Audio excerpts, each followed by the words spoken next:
Bisa dipahami Pak Yahya? Begini kemudian kan kita kan di lapangan sangat, ya memang itu teorinya memang sih begitu. Iya. Tapi kan kenyataan kadang-kadang di lapangan itu kan dia, bukan saya menganggap dia anggap remeh uang 50.000, enggak.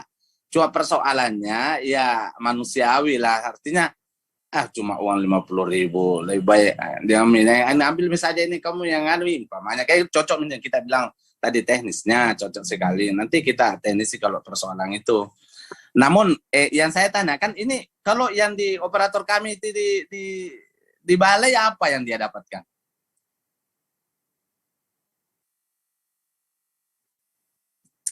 Baik, operator balai ini tentu pengelolaannya dari masing-masing OPD ya. Yang ditunjuk tentu adalah, kalau saya tidak salah ada yang PLKB non PNS ya Pak Yahya, atau seperti apa, saya kurang tahu siapa-siapa yang ditunjuk, ya kan. Kalau sekiranya mungkin itu kan kami serahkan penunjukannya ke masing-masing kabupaten tuh ya Pak ya, masing-masing kecamatan siapa yang ditunjuk. Cuman kalau sekiranya operator yang ditunjuk itu adalah tenaga kader dan segala macam, saya rasa itu hak wewenang dari OPDKB untuk itu. Oh begitu, artinya Ya. masuk di anggaran dana daging. Iya, Oh ya. nah, siap Pak. Oke, Bu Dia, makasih ya. Terima kasih Pak Yahya. Oke.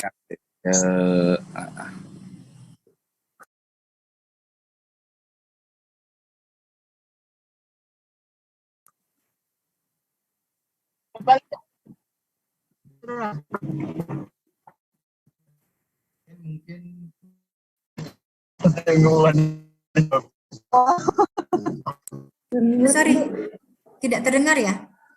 Kita lanjut aja, sesi selanjutnya aja. Silahkan untuk sesi selanjutnya adalah pencatatan pelaporan menggunakan formulir New-SIGA pada pelayanan KB.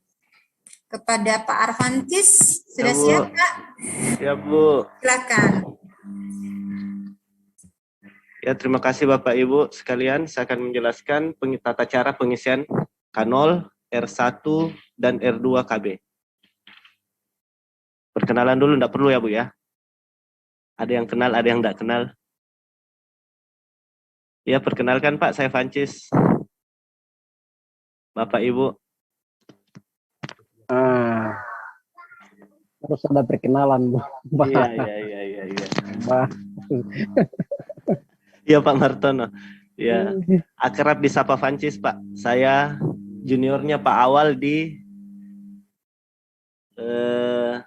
saya calon peranata komputer. Saya baru masuk di tahun lalu dan memfasilitasi dan menjadi bagian dari staf data dan informasi yang sekarang dipegang oleh Budian.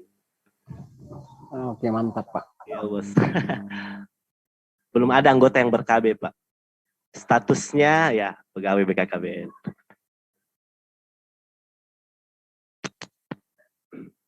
Saya izin share screen.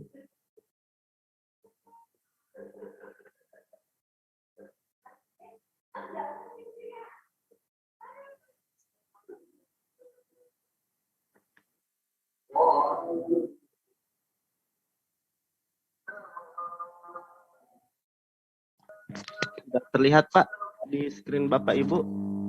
Sudah Pak.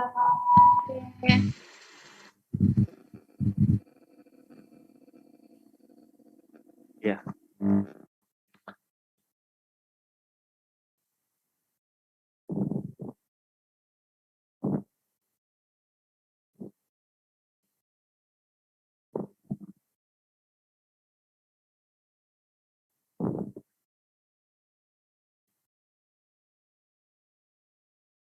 Ya, berikut tata cara pengisian formulir data rutin pelayanan KB atau tempat pelayanan KB, yaitu formulir K0 KB 2020.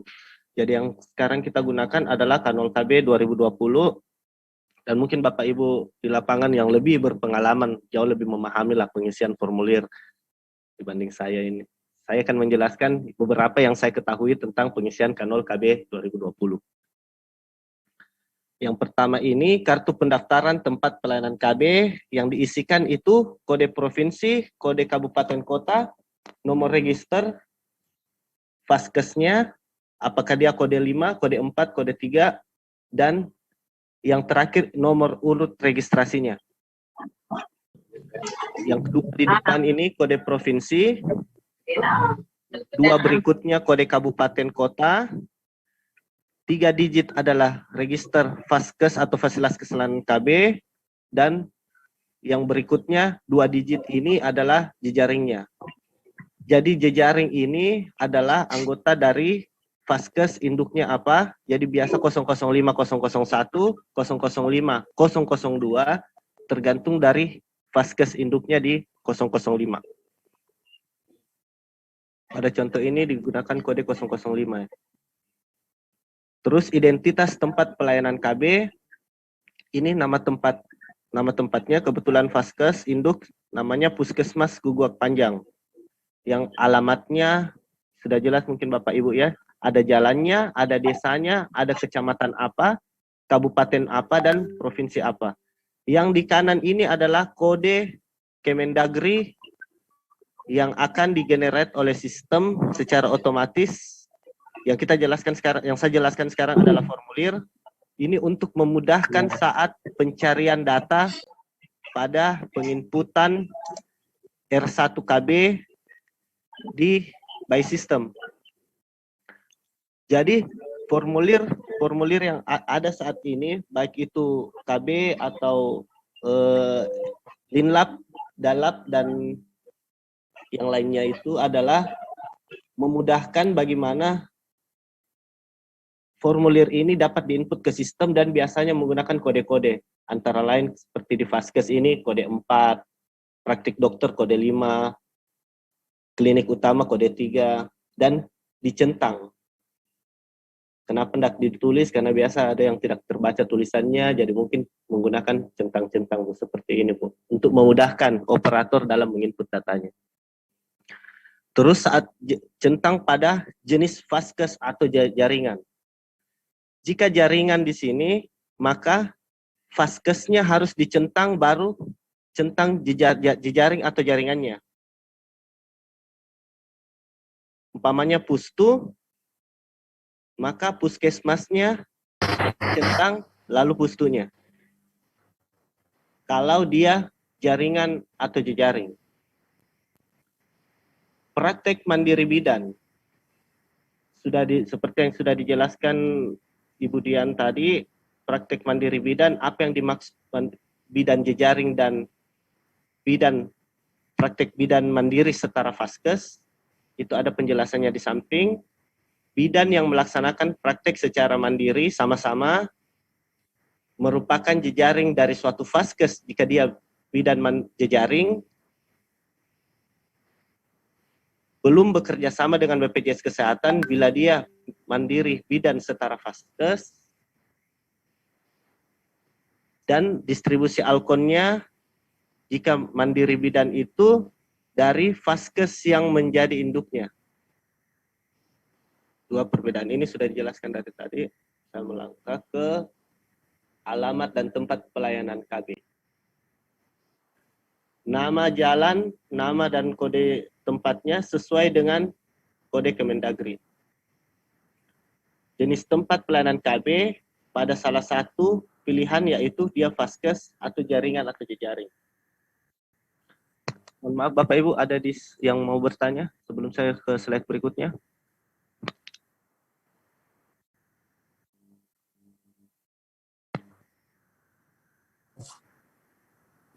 Ya, halo. Ya Pak. Iya. Pak, ya. Iya. Ini kan ada nama Faskes, ada jaringan atau jejaring. Ketika Pustu sebagai jejaring dari Faskes Puskesmas, tidak bisakah Pustu itu yang menginput sendiri? Bisakah pustu sendiri menginput, tidak mesti ke puskesmas, disatukan ke puskesmas. Karena contohnya kan kecamatan di Polewali ini ada 2 puskesmas. Iya, Pak. 2 puskesmas sebagai induk. Ada rumah sakit juga, ada beberapa jejaring lah, seperti dokter praktek swasta. Terus jejaringnya ini seperti yang saya sampaikan tadi, pustu itu ada 6 pustu atau 5 kah pustu yang ada di Polewali. Boleh tidak jejaringnya sendiri yang menginput supaya di puskesmas itu tidak terlalu berat, tidak terlalu lama penginputannya, karena saya pikir kalau banyak orang melakukan kegiatan itu ringan, maksud saya begitu. Jadi kami masing-masing penyuluh di setiap wilayah bisa mengontrol masing-masing pustu, masing-masing wilayah. Nah, nanti setelah di input masing-masing pustu, baru kita gandakan dia punya belangko. Seperti itu. Iya, Pak, Ya, yang kedua seperti juga itu praktek bidan yang kebetulan tidak kerjasama dengan BPJS. Tapi kalau praktek bidan yang kerjasama dengan BPJS kan bisa, sudah jelas bisa dia mandiri mengikut ya, gitu. Kasih banyak. Ya.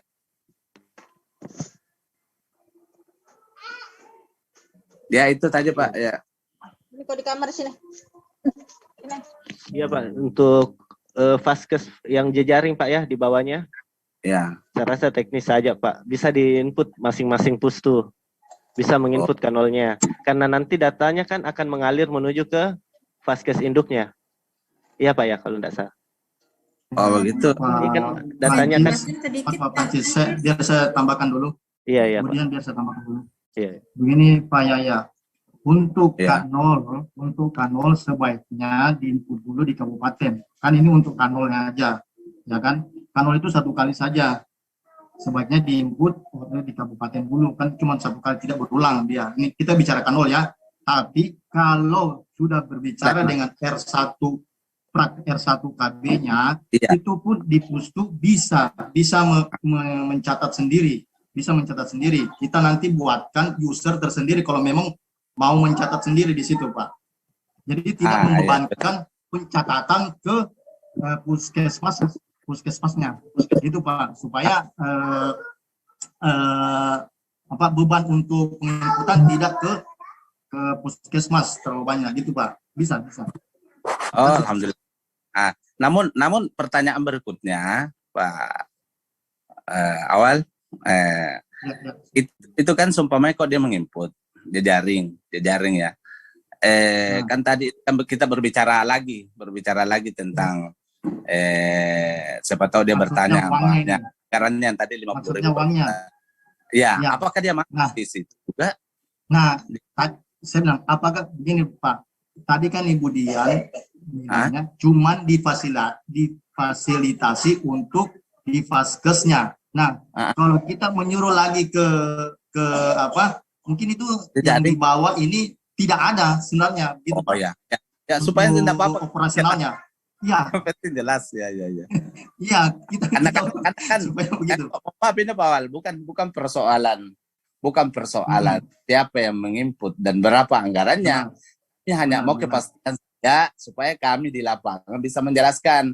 Artinya kadang-kadang memang itu teman-teman kita ini di lapangan kan kalau masing-masing kita bertanggung jawab setiap pustu, setiap wilayah itu kita akan tuntaskan masing-masing. Kita juga sebagai koordinator kita bisa mengkoordinir bagaimana pustumu sudah selesai tidak penginputannya. Jangan dibahas tentang soal anggaran kalau memang tidak ada.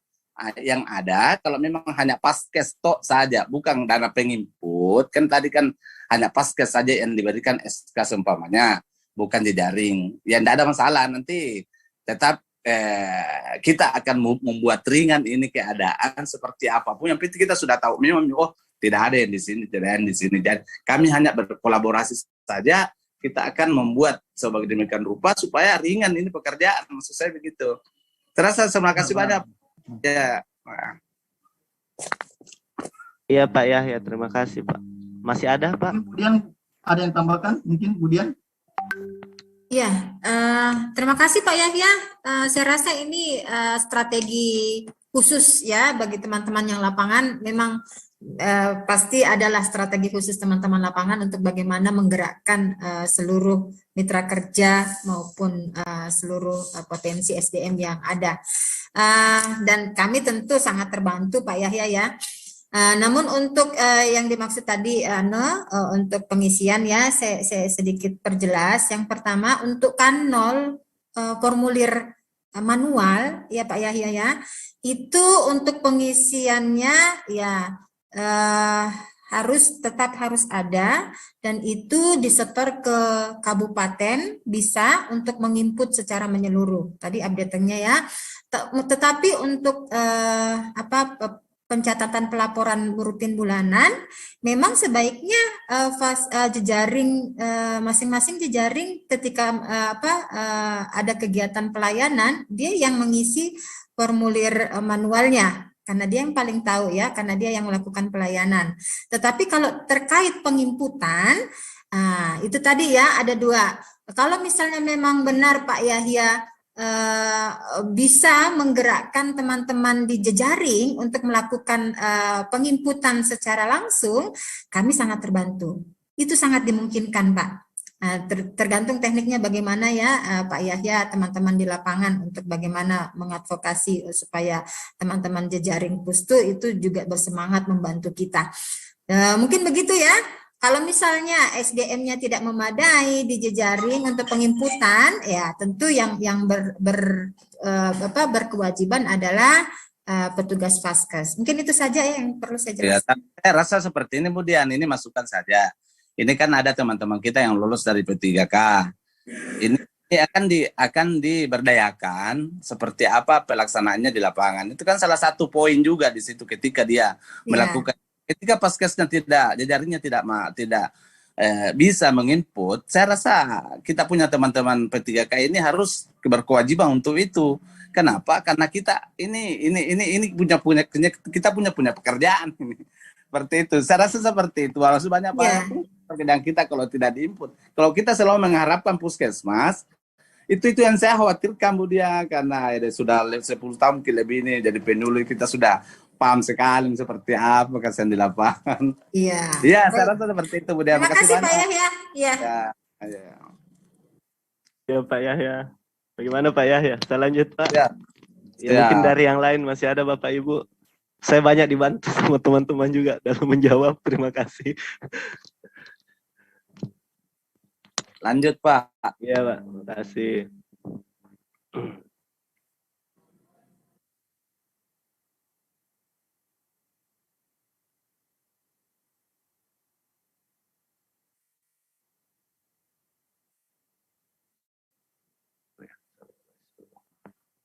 Oke. Terus untuk kepemilikan kerjasama dengan BPJS atau pelayanan rekanalisasi, di sini sama seperti yang tadi dicentang pada salah satu pilihan. Apakah dia pemerintah pusat, Polri, perorangan, Pemprov, atau Pemkap, atau yang lainnya, kerjasama dengan BPJS Kesehatan, pelayanan rekanalisasi, diisi centang pada salah satu pilihan ya atau tidak. Terus sarana dan prasarana perlengkapan yang ada di dalam balai. Apa tensinya ada berapa, timbangannya atau berat badannya ada berapa, dan untuk data pencatatan pertama, ini tidak di data yang rusak atau expire, atau yang di data pertama ini seperti tensimeter ini yang masih berfungsi dengan baik untuk sarana dan prasarana. Mungkin ada pertanyaan di sini, Bapak Ibu?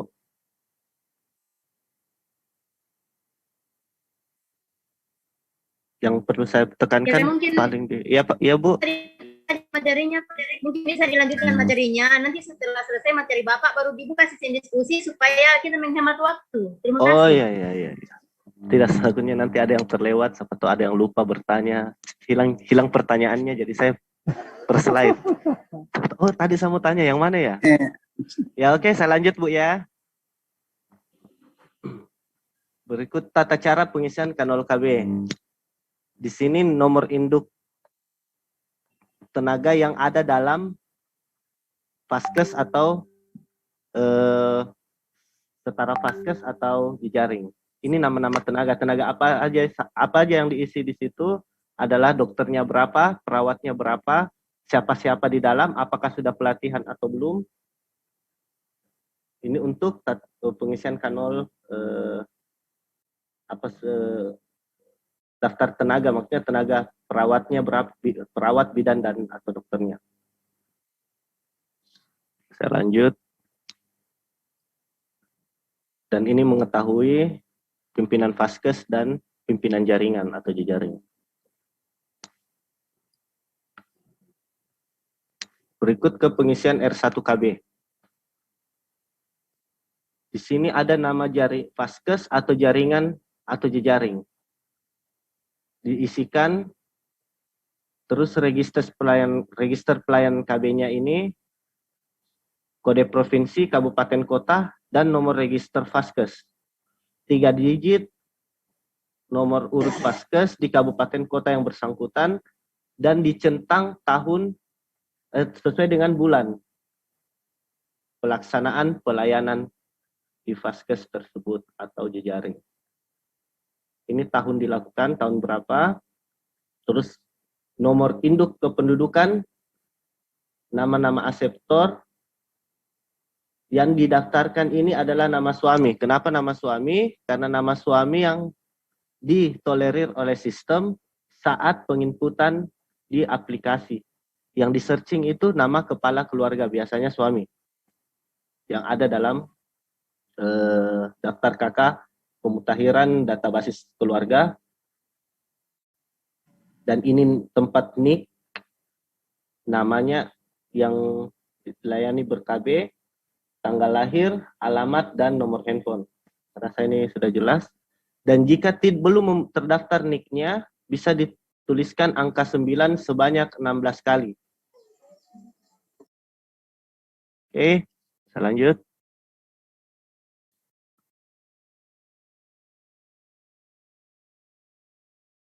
Dan ini pengisian tindakan yang diambil kepada aseptor. Status yang terisi keterangan kode status peserta KB. Jika dia KB baru 1, jika dia peserta ganti cara 2, peserta KB ulangan 3, dan jika terjadi komplikasi atau kegagalan pencabutan, dia kode 4.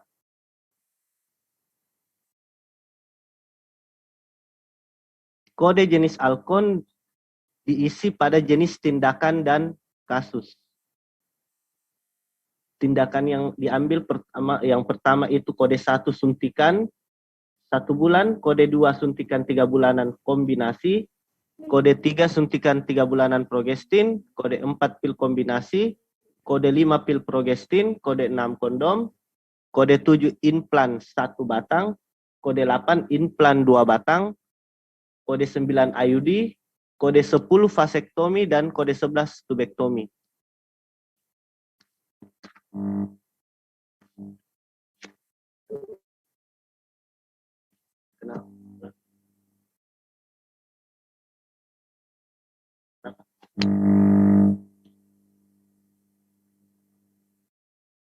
Untuk inform consent, untuk kondom dan pil tidak mengisi kolom inform consent.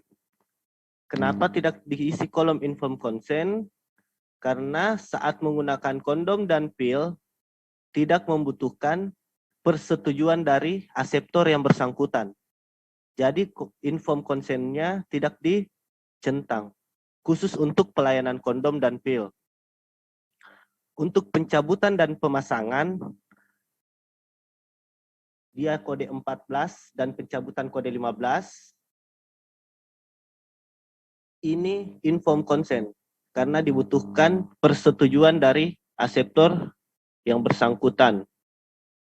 Ini menyangkut tanggung jawab sih. Oke, saya lanjut.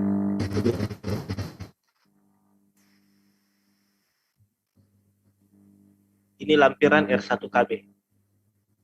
Halo. Iya, Pak. Ya. Kembali lagi tadi ke register pelayanan KB.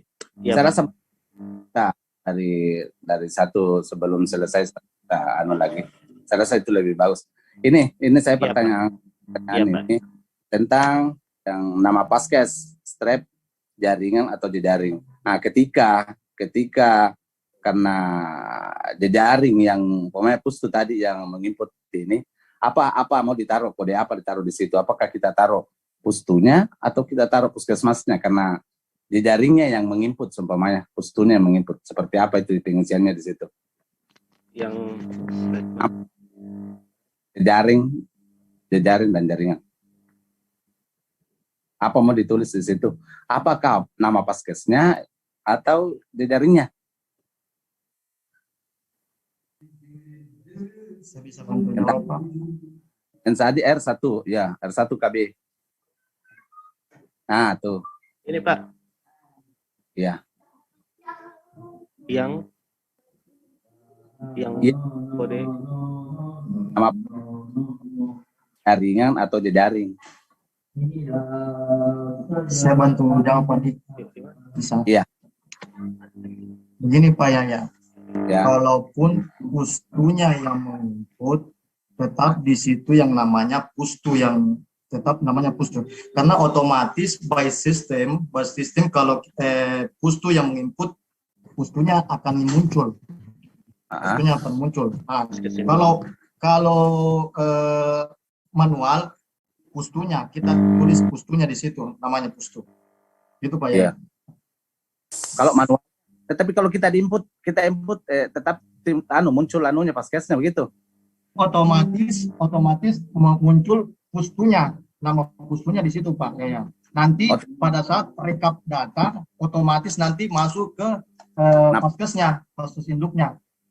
Siap. Kasih banyak Pak Awal ya. Iya. Mantap ya. Selanjutnya. Izin bertanya Pak Arpancis. Iya, Bu. Oke, terima kasih. Bu Dri. Assalamualaikum warahmatullahi wabarakatuh. Waalaikumsalam, Bu Hilda. Ya, saya Hilda dari Kaluku. Yang pertama mau saya tanyakan tadi Pak, yang mengenai kalau kita searching sesuai dengan hasil pendataan PK 2021 kemarin, misalnya contoh kasus, kami dapat akseptor, terus dia terdata misalnya di desa, di kecamatan lain, dia terdata otomatis di Nyusiga kami tidak bisa searching. Datanya tidak keluar di aplikasi Nyusiga kami. Karena dia misalnya Papalang ber-KB di salah satu pustu yang dekat dengan Papalang itu pustu Belang-Belang. Sementara pada saat kita cek nama yang bersangkutan tidak ada di aplikasi Nyusiga kami di Kaluku. Dia ada di Papalang, otomatis kami pakai manual. Iya. Isi secara manual. Terus setelah kami secara manual, terus data sama sekali tidak ada. Oke lah, kalau ini kita bisa pakai 99 sampai 16 kali. Terus kalau tanggal lahirnya bagaimana, Pak? Kalau dia tidak diisi di tanggal lahirnya di register itu, dia tidak ada tanggal lahir, yang ada cuma nama terus jenis alkonnya. Ya, tapi Bu Hilda, yang Ibu tanyakan ini by system atau by formulir, Bu? By formulir, Pak. By formulir. By formulir. Kalau di searching itu kan sistem, Bu. Ya, oke lah, sis. Kan tadi kan sudah Bapak tadi sempat bahas di searching. Iya. Saya juga pernah lakukan itu, enggak berhasil. Iya. Terus yang kedua, tadi ada tentang KB baru, hanya ada 2 pilihan, pasca salin dan pasca keguguran. Saya juga pernah dapat kasus baru-baru, dia ber-KB, tetapi dia belum pernah melahirkan dan belum pernah keguguran. Ceritanya baru sudah menikah, tapi langsung ber-KB. Dia pakai KB baru pasca KB baru di golongan apa, Pak? Terima kasih, mungkin itu dulu. Terima kasih. Assalamualaikum warahmatullahi wabarakatuh. Oke, untuk teknis pasca persalinan dan kita pra persalinan mungkin Orang KB bisa, kemudian dia masuk Saya golongan coba mana? bantu ya Pak Francis Kalau ya. ya, saya jawab dulu yang pertama, Bu. Oh ya, Kemudian. silakan. Ya, Bu Hilda, tadi yang pertama tadi pencatatan anggota baru aseptor di beda kecamatan tapi tidak muncul di sistem. Begitu maksudnya, Ibu ya? Iya, iya. Oke. Jadi saat Ibu login sebagai by system ini, Bu ya. Iya, iya, oke. Ibu login sebagai di kecamatan mana, Bu? Kecamatan Kaluku, Pak. Saya Kaluku. Jadi Ibu hanya ditampilkan data aseptor di Kaluku. Kaluku. Begitu pun Ibu tambahkan, itu data itu tertambah, Bu. Tetapi yang bisa lihat itu admin kecamatan di kecamatan yang Ibu input tadi di Papalang. Papalang. Ya, Dia sudah warga masuk Papalang. datanya, Bu. Tetapi dia di Papalang. Mm-mm. Jadi penginputan data aseptor itu per kecamatan. Ya, Bu ya. Mm-mm. Nah, karena saat kita login itu ada batas user, batas user. Jadi user kecamatan tidak bisa untuk menginput data, bisa terinput, Bu. Data sebelum pemutakhiran ini, karena kemarin saya coba juga input, itu bisa terinput, Bu, tetapi tidak muncul datanya saat saya searching di kecamatan yang saya login sebagai operator itu. Iya. Tetapi saat saya login sebagai operator admin kabupaten, saya bisa dapat datanya, Bu, di kecamatan yang sudah saya tambahkan itu. Seperti itu, Bu. Oh, jadi begini, Pak. Misalnya kalau kita dapat kasus seperti itu, intinya tidak usah diinput di kecamatan, dilempar ke kecamatan yang bersangkutan atau bagaimana? Tetap data aseptor yang bersangkutan tetap alamatnya, Bu ya. Ya. Alamatnya tetap, tetapi kanolnya itu bagaimana? Boleh. Tetap tercatat di Vaskes yang itu, yang dia tempat dia menerima pelayanan itu, Bu. Tetap tertambah di Vaskes itu. Saya bantu ya Pak Francis. Ya. Izin ya Pak Francis, boleh? Siap. Ya, oke. Karena ini mengingat waktu. Baik, tadi sebelum saya masuk ke pertanyaannya Ibu Hilda, tadi saya cuma mau menambahkan untuk Pak Yahya ya. Pak Yahya, untuk pertanyaan-pertanyaan, halo masih ada Pak Yahya ya. Untuk pertanyaan Pak Yahya terkait dengan bagaimana kalau bagaimana kalau jejaring atau jaringan yang melakukan pencatatan formulir R1 ya. Bapak boleh lihat formulir itu bagian atas itu kan sudah ada nama Vaskes, garing, jejaring, atau jaringan. Jadi kalau misalnya yang melakukan pencatatan itu adalah Pustu, silakan tulis Pustu di atas. Coba saya coba dipindahkan dulu ke atas ya. Nah itu yang atas Pak Francis kan nama Vaskes, ya tadi yang tadi. Nah kiri atas itu kan ada nama Vaskes, jaringan atau jejaring itu ya Pak ya. Itu kalau misalnya jejaring atau jaringan yang melakukan pencatatan itu tulis aja langsung Pustu apa ya, atau praktek dokter apa, BPM apa.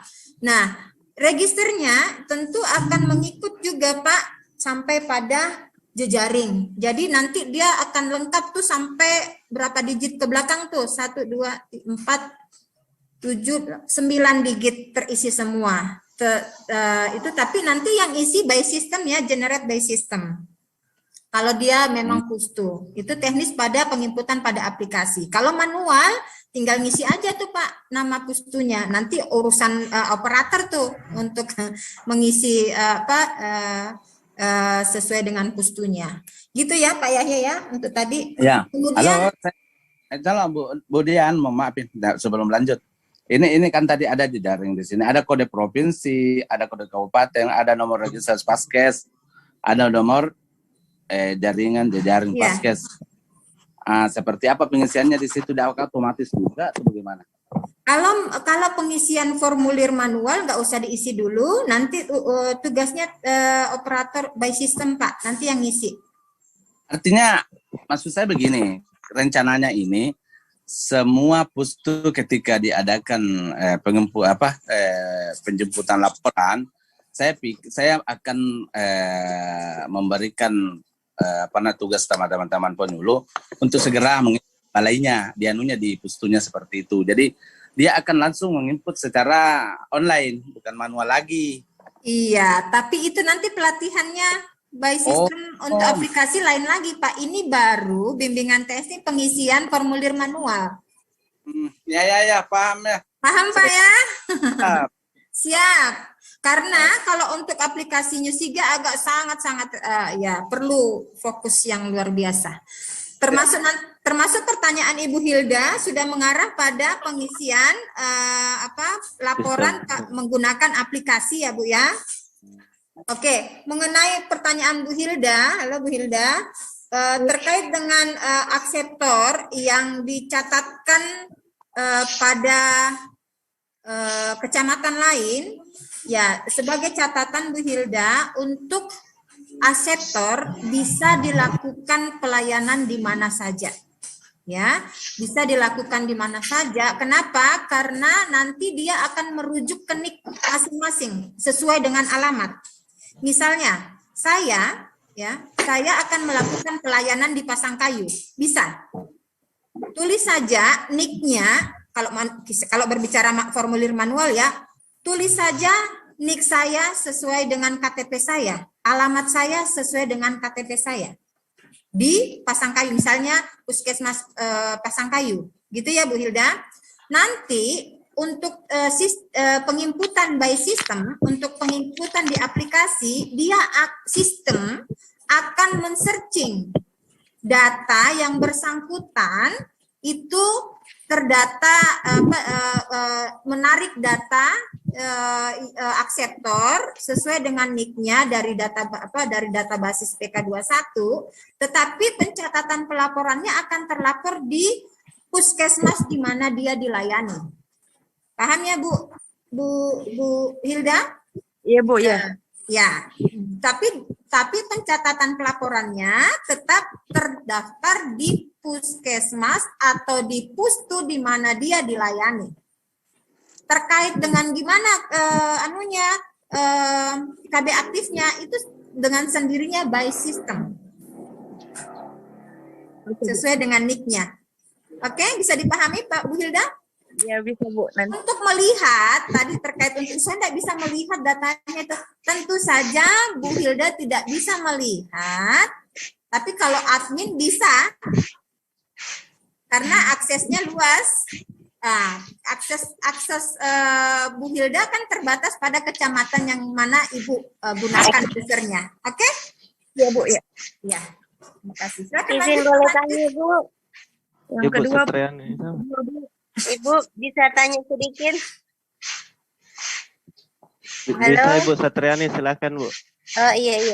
Jadi Pak, masalah penginputan di Paskes, saya rasa setelah kita pendataan kemarin karena kita menggunakan aplikasi Newsiga, otomatis semua data peserta KB dimulai setelah pendataan tidak akan terinput di Newsiga. Makanya kemarin kita lihat hasil pendataan, bahkan sampai sekarang yang dijadikan dasar penilaian atau evaluasi data unmet need itu sangat tinggi, disebabkan karena kemungkinan pencatatan dan pelaporan di aplikasi Newsiga mulai dari PB, berbicara dan sebagainya itu otomatis tidak terlapor di Newsiga. Terima kasih. Terima kasih Bu Satriani. Ya, seperti begitu Bu ya. Jadi data PBDKI, pemutaran basis data keluarga Indonesia akan dimulai nanti bulan Februari, Maret ya kalau tidak salah. Setelah data pemutakhiran, sistem akan mensinkronisasi data Newsiga dengan data basis keluarga sasaran. Keluarga sasaran, berarti keluarga yang menjadi sasaran KB. Yang saat pendataan keluarga tahun 2021 itu jadi data unmet need-nya yang tadi unmet need yang Ibu Satriani maksud tadi itu tinggal di searching keluarga mana yang ingin ber-KB. Tinggal dimasukkan ke Nusiga untuk pemakaian seperti pemakaian Jadi R2-nya. Ya Bu, iya Ibu. Oh iya Pak, berarti data-data yang hasil pelayanan di Pus itu kembali kita catat semua Pak ya, dicocokkan lagi di Nusiga. Data apa Bu maksudnya? Data Data pelayanan, R1-nya. hasil pelayanan, iya R1. Data iya. R1-nya itu maksudnya Bu mau Dilaporkan di Nusiga Pak. Iya tetap Bu dilaporkan. Iya, yang terdata Iya, mulai betul. setelah Saya penginputan data Pak. bantu dulu Pak Pancis. Iya, KB Bu. bisa bertanya Pak? Sabar Pak Rofi. Saya jawab dulu ini Ibu Satriani. Begini Bu Satriani. Yang pendataan yang kemarin, pendataan yang 2021 itu mencerminkan kita punya keadaan sebenarnya. Makanya itu muncul PB, PP itu by system Bu. Nah, apabila pendataan kemarin tidak bagus, nah pasti di laporannya kita juga tidak bagus, gitu. Apabila pencatatan kemarin bagus, otomatis kita punya data-data yang ada di PBDKI itu yang diambil untuk mengetahui by system PP-nya berapa, unit-nya berapa, itu Bu. Nah, sekarang apabila kalaupun tidak ada tidak sesuai dengan apa yang kita lihat, nah, nanti ada kita pemutakhiran data. Nanti pemutakhiran data itu di PBDKI lagi, itu Bu.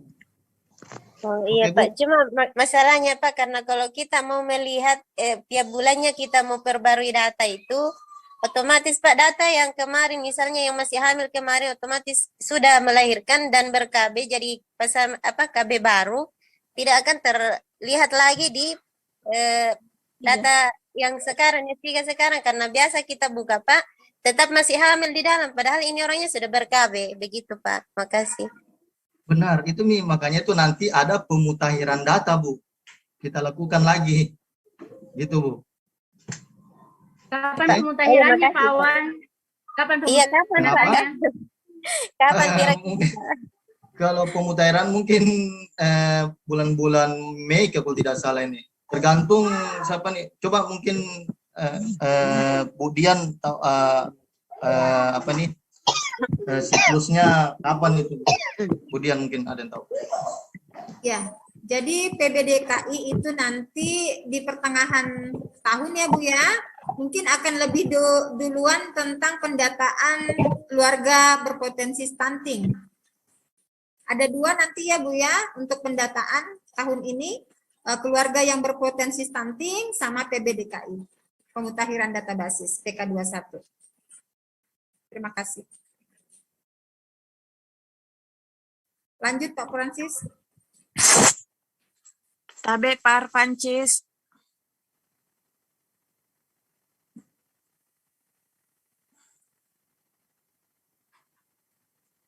Silakan Bu Hilda. Iya silakan Bu Nurhilda. Pak Francis mungkin Pertanyaan aku belum dijawab Halo. yang mana itu Bu Hilda? terkait Ya, Bu Hilda. dengan kasus ini akseptor dia masih pernikahan dini. Terus habis menikah dia langsung KB.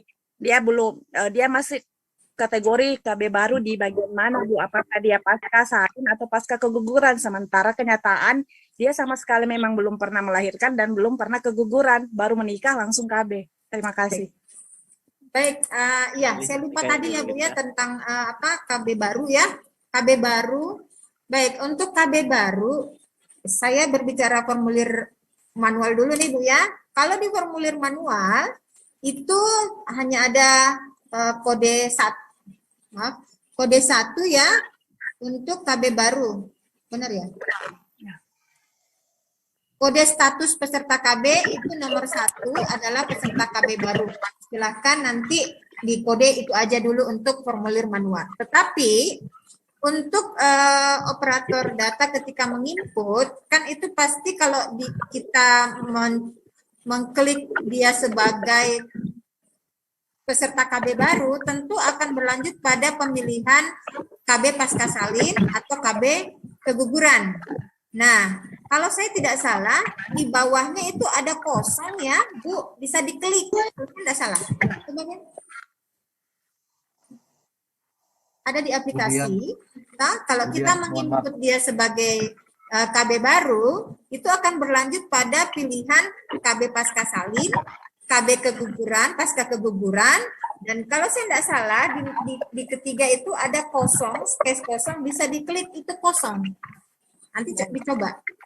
Nanti dicoba, Bu. Iya. Kalau misalnya, seingat saya begitu, saya praktek pernah begitu, ada space lagi di bawahnya, bisa diklik space-nya itu kosong. Jadi dia memang murni KB baru. Ya, nanti kita cek lagi kalau untuk aplikasi penginputan aplikasi Nusiga melalui aplikasi, nanti kita bahas lebih detail deh karena enggak cukup waktunya kalau di sini Bu Hilda ya, nanti kita bahas di pelatihan. Oke? Berarti kita ruang lingkupnya pengisian formulir manual dulu. Ya, saja, Pak. silakan Kak Parcis lanjut. Gitu ya Bu Nurhida.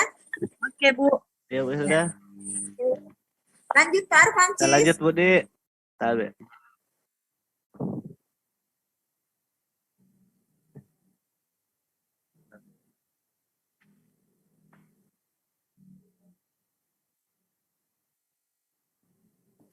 Jadi tadi sudah pengisian R1KB untuk keterangan tindakan. Ini form lampiran R1KB 2020. Berisi ringkasan hasil pelayanan KB selama 1 bulan. Petugas RR Vaskes KB mengisi ringkasan ini berdasarkan data transaksi yang berasal dari R1KB. Jika R1KB telah di-entry, maka lampiran ini akan tergenerate secara otomatis oleh aplikasi. Jadi dia tergenerate otomatis oleh aplikasi. Setelah selesai, maka lampiran ini akan ditandatangani oleh pimpinan tempat pelayanan KB, disatukan dengan formulir R1 menjadi satu bundel, dan R1KB beserta lampirannya dibuat 2 rangkap. Yang tadi ya, satu untuk petugas entry data dan satu untuk arsip. Begini tampilan formulir lampiran R1KB 20.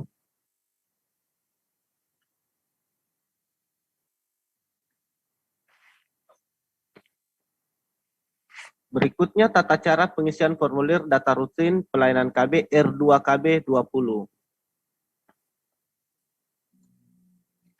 Pada prinsipnya saat pengisian R1KB sebaiknya diikutsertakan pengisian formulir R2KB agar pencatatan dan pelaporan itu tidak biasanya kalau waktunya sudah berjalan kita lupa kemarin R1 mana yang belum saya input, R1 mana yang masih kosong. Itu sebaiknya beriringan saat pengisian formulir R2KB. Di sebelah kiri setelah kolom nomor adalah kolom tanggal. Kolom tanggal ini kenapa tidak ada bulan? Karena formulir R2KB ini pelaporannya per bulan. Jadi hanya diisikan tanggal bulan berjalan. Yang ke kolom berikutnya kode sumber Alkon dan transaksi. Untuk kode sumber Alkon ini diisikan kode 1 APBN, kode 2 APBD, dan seterusnya.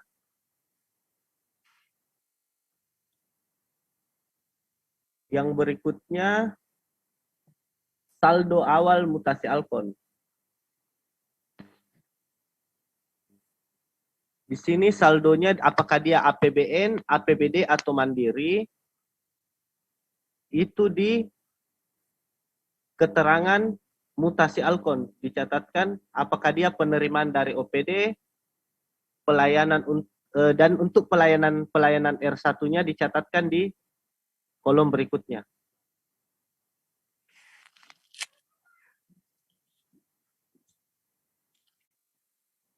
Berikutnya jumlah Alkon yang digunakan sesuai mutasi Alkon. Apakah dia suntik, pil, kondom, implan maupun IUD.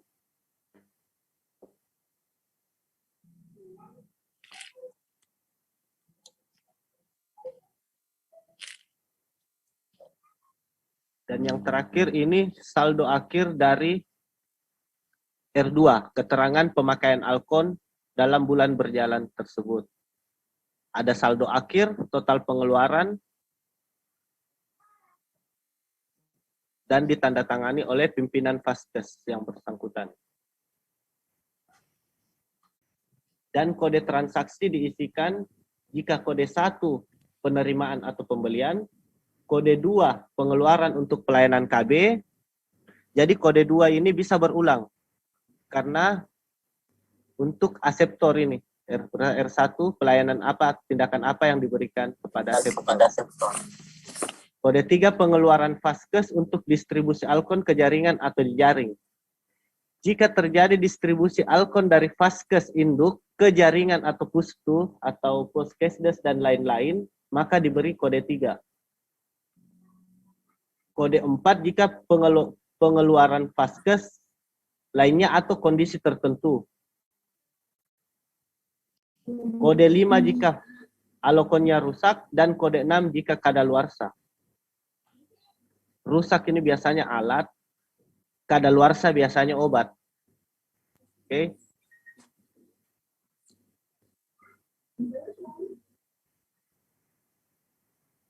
Oke. Mungkin ada yang ingin ditanyakan? Persilakan.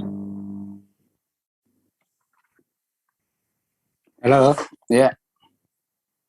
Ya Pak, Halo Pak, saya dari Bambang. Bu Heti. Iya. Yang duluan siapa tadi? Oh, Pak Yahya ya duluan udah tadi. bisa Pak?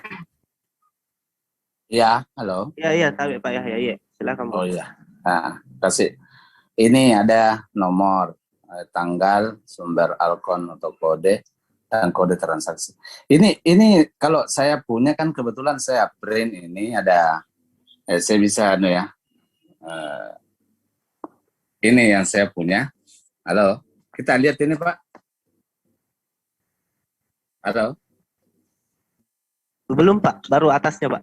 Ini K0 2020 Pak. Tabe Pak Yahya. Iya, Iya. Kenapa Pak? ini kita lihat sekarang ini. Tidak ini Pak. Kolomnya aja mungkin tidak detail ya. Oh, tidak dilihat. Iya, tidak detail sekali Pak. Ya. Oh, Iya. iya karena saya lihat ini kita punya beda yang saya punya sekarang yang saya pelajari. Artinya beda bukan karena di sini ada saldo awal, ada APBD, ada APBN, APBD mandiri. Terus di bawahnya itu ada kolom nomor. Iya. 1-15. Iya Pak. Nomor urut Pak. Iya, nomor urut ya. 1-15. Iya. Saya pikir ini nomor ini saya kira Kode. diisi kode di sini ya. Kode Pak diisi di saat menggunakan suntikan kah atau pil, ada kolom berikutnya Pak Tabe. Ada kode suntikan, pil, kondom, implan, IUD. Oh kalau di sini kok di sampingnya itu. Di samping Di itu samping tanggal ini, Pak. Ya. Di samping nomor itu kolom tanggal Pak. Kolom tanggal. Iya, Sumber- umpamanya di sini di slide tanggal 3 bulan Februari umpamanya. Tanggalnya jadi tulis Pak. Oh, Karena iya, karena di bulan berjalan selama 1 bulan pengisian formulir R2 Pak. Iya. Iya, jadi tanggal itu Pak, bukan kode. Mutasi Alkon saldo awal. Anggaplah Sebelum APBN. iya. suntikan 1 bulan, suntikan kombinasi, suntikan progresif 1 bulan, pil dan sebagainya. APBD begitu juga 1 bulan dan 3 bulan dan kombinasi begitu ya. Iya. Karena kan di situ itu Pak, ketika kita berada di pustus umpamanya, ini kan kadang-kadang kami di lapangan itu dapatkan ketika di Vaskes itu atau di daring, kadang-kadang ada masyarakat yang bawa itu semacam suntikan, apa istilahnya lagi, Obatnya sendiri bawa. dia itu Pak bahasa istilahnya lagi. Dia bawa 1 botol umpamanya. Dia bawa satu botol, dia diminta disuntik. Dan apakah itu tetap tercatat di dalam di sini, di pencatatan pelaporan ini?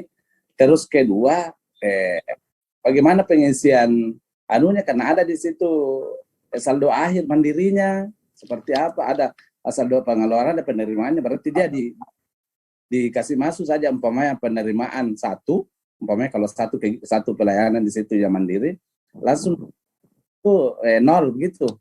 Iya Pak, kalau saya rasa dibawa oleh aseptor sendiri obatnya Pak, itu masuk mandiri Pak. Iya, maksud saya Iya. kan ada Iya Pak. otomatis dia nol seumpamanya tuh. Iya Pak. Dia, memang saldo yang ada di begitu pengisiannya. Iya Pak, sudah begitu Pak. Seperti itu Pak. Oh ya. Atau mungkin Ibu Dian bisa tambahkan Pak, tunggu. Oh iya. Secara logisnya seperti itu Pak. Iya logis Pak.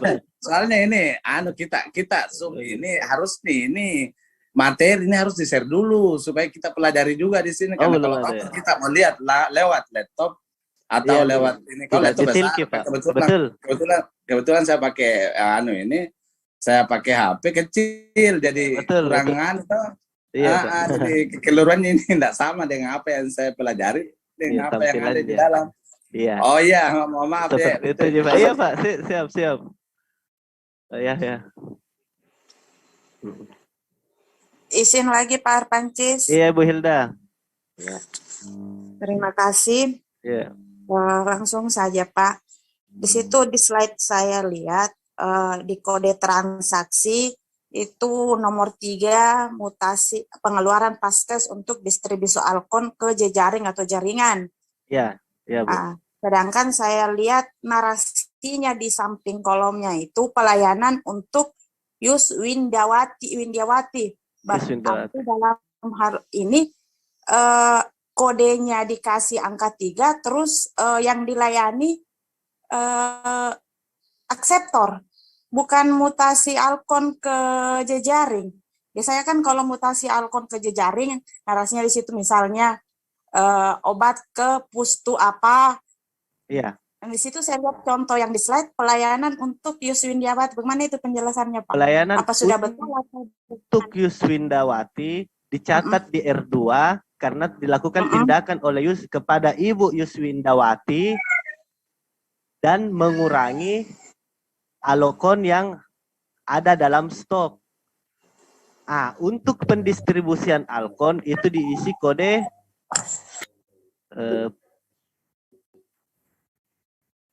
itu saya lihat kodenya 3. Jadi nanti pengeluaran Paskes untuk distribusi alkon ke jaringan atau jejaring, nanti di jaringan atau jejaring itu dia kode 1, dia menerima dari Paskes induk itu berupa apa? Jadi keduanya sana juga yang bersangkut yang tempat kita mengelola distribusi alkon ini R2-nya bertambah di sana, R2 tak berkurang. Berarti ceritanya ini Pak yang atas nama Yuswindiawati itu menerima alkon dari hasil distribusi ke jejaring begitu? Tidak Bu. Ini Yuswindiawati ini dia menerima pelayanan berupa alkon yang diberikan kepada dia. Jadi Ibu Yuswindiawati ini dia habis dapat pil 1 buah. Ya, bagaimana lurusnya? Ya, pil kombinasi 1 buah dan itu saja. Dia menerima tindakan ini. Dia menerima pil kombinasi 1 buah. Kenapa dituliskan 1 buah di sini? Karena ini data R2 ini data saldo alokon yang ada di Paskes atau jejaring yang melayani aseptor tersebut. Jadi ini data ibaratnya kalau data barang lah Bu. Dipakai untuk apa dan diterima dari mana. Ini data persediaan ini Bu. Data persediaan dan persediaan itu keluar kemana? Itu untuk pelayanan, untuk distribusi. Apakah dia rusak, dicatat semua di R2. Mungkin izin menambahkan juga Kak Francis. Iya. Izin menambahkan Bu Hilda ya tadi yang bertanya ya. Jadi untuk bagian kode transaksi di sini dipilih. Jadi kan semua kalau di aplikasi itu pelayanan yang diberikan atau pencatatan yang dilakukan di R1KB secara otomatis juga akan tercatat di pengeluaran alokon di R2KB. Nah, tapi karena ini form manual, jadi pengeluaran untuk pelayanan KB dicatat juga secara manual dan kode yang digunakan adalah kode 2 sebagai kode transaksi pengeluaran alokon ini. Jadi pada kode alokon di sini akan ada tertulis kode 2 ya Bu ya. Jadi di situ maksudnya terdapat pengeluaran alokon untuk pelayanan KB yang ditujukan kepada Ibu Sri Surahmi, yakni berupa suntikan 3 bulan kombinasi. Seperti itu Bu. Kalau di aplikasi nantinya pelayanan yang Ibu lakukan yang tercatat di R1 akan secara otomatis sudah tercatat nanti juga di R2KB-nya. Tapi karena ini form manual, jadinya kita perlu menuliskan mutasi alokonnya juga di R2-nya. Dan acuannya tetap dari R1 ya Bu ya, kalau untuk kode transaksi pengeluaran alokon untuk pelayanan KB. Apa bisa dipahami Bu? Masalah yang kode ini tadi yang 2. Yang lain kan oke lah, semua pakai kode 2 atas nama akseptor. Yang masih mengganjal di pikiran saya ini, kenapa ini Ibu Ius Swindiawati dia menggunakan kode 3 pengeluaran pajak. Oh, itu mungkin ada kesalahan. Ada miss itu. Baru Luruskan juga. sedikit ya. Mohon izin. Setahu saya kalau itu ya ada kesalahan teknis kayaknya benar Bu Nur Hilda ya, bahwa yang ditampilkan Pak Pancis pada R2 itu di baris ke nomor berapa tuh? Nomor 8 ya. Nomor 6 Bu. Nomor 6, benar. Bahwa kode transaksi yang dituliskan adalah 3 seharusnya adalah pengeluaran alkon. Tetapi bunyi transaksinya malah pelayanan pada akseptor KB. Itu yang ditanyakan oleh Ibu Nur Hilda. Kenapa begitu? Nah, berarti memang terjadi kesalahan teknis ya Bu ya, bahwa contoh yang ditampilkan ini tidak benar nih. Mohon maaf ya Bu Nur Hilda, oke, sudah dipahami kesalahannya. Harusnya di situ bunyi transaksinya adalah pengeluaran alkon dari Vaskes untuk ke jejaring. Terima kasih Bu Hilda. Tapi Bu, boleh bertanya? Iya Pak Ahmad. Dari Pasangkayu. Dari tadi saya mendaftar ini. Iya Pak, Ibu Heti dulu ya. Tapi Pak Ahmad Ibu Heti dulu. Oh iya iya. Pak Ahmad ya. Terima kasih Pak. Salam hormat saya untuk materi dari KKBN Sulawesi Barat. Siap. Bapak Ibu yang hadir di sini. Selamat sore. Shalom. Wassalamualaikum warahmatullahi wabarakatuh. Yang ingin saya pertanyakan adalah mengenai input laporan untuk bulan Januari ini sampai tanggal berapa maksimalnya? 31. Kemudian yang kedua, sesuai tanggal. Saya jawab langsung Bu Ya. Bu Eti Dik. Pertanyaannya sekalian aja dijawab. Yang kedua Pak,